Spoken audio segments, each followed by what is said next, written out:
Coucou le loulou.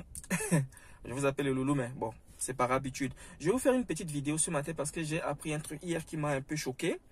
Il y avait un chauffeur, apparemment un chauffeur Uber, mais pas Uber, de Bolt, a kidnappé une jeune fille.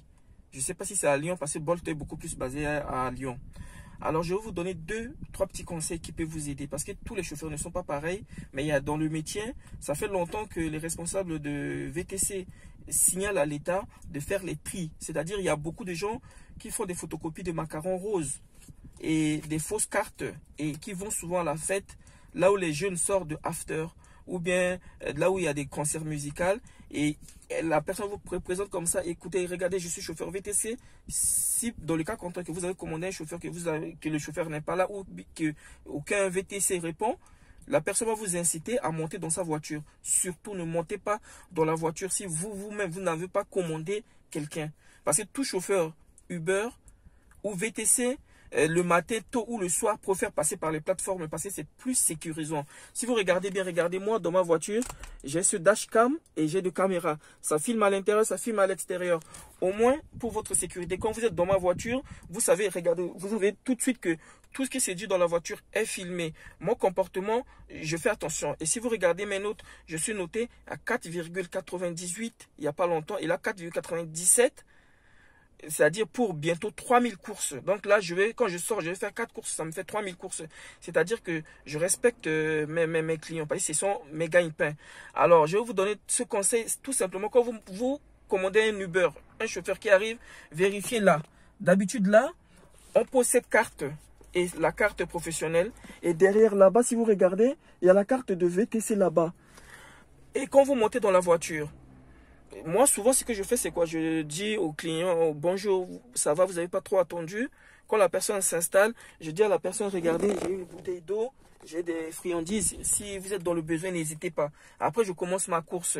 Après, si je vois qu'on va à l'aéroport, souvent, je demande au client, votre vol est à quelle heure, s'il vous plaît, pour voir si j'adapte ma conduite. Ou votre train est à quelle heure. Est-ce que la conduite vous convient? Si la cliente me dit oui, non, il n'y a pas de problème, on continue. Après, souvent, je demande si la climatisation vous convient aussi. C'est des choses que je demande. Je vais vous expliquer un truc. Un jour, j'ai pris une cliente qui m'a expliqué, tellement que j'étais bien avec elle. Je lui ai expliqué les choses. On roulait. Elle m'a expliqué, Igor, tu sais.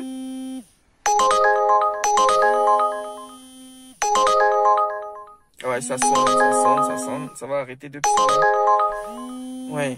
Donc, elle m'a dit, un jour, j'ai pris un chauffeur Uber qui m'a demandé, quand je suis monté dans la voiture, elle m'a demandé, est-ce que j'étais fatigué? J'ai dit, oui, je suis un peu fatigué, j'ai beaucoup travaillé hier.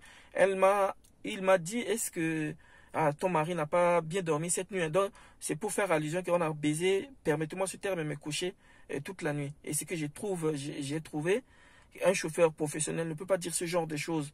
Donc, si vous avez un chauffeur qui dit ce genre de choses, vous pouvez le signaler. Vous pouvez vraiment le signaler. N'hésitez pas parce que c'est votre sécurité et la sécurité des autres qui viendront après vous. Et après, si vous montez si le chauffeur insiste à vous poser des questions bizarres qui vont dans votre vie privée, qui touchent votre intimité, qui rentrent dedans, faites semblant sur votre téléphone. Vous dites, ah, excusez-moi monsieur, je suis en train de faire mon enregistrement, c'est pour mon travail. Normalement, quelqu'un de sensé va avoir peur et va arrêter de vous poser des questions pour vous mettre mal à l'aise. Mais après, si c'est quelqu'un qui insiste, n'hésitez pas à appeler la police. C'est important d'appeler la police. Car des gens qui insistent comme ça, vous ne savez pas là où il va vous emmener. Moi, je me suis déjà fait agresser une fois et je vous dis, c'est pas marrant du tout. Prochainement, je vais vous faire plein de petites vidéos comme ça pour vous donner des astuces pour éviter ce genre de comportement. Je vous aime.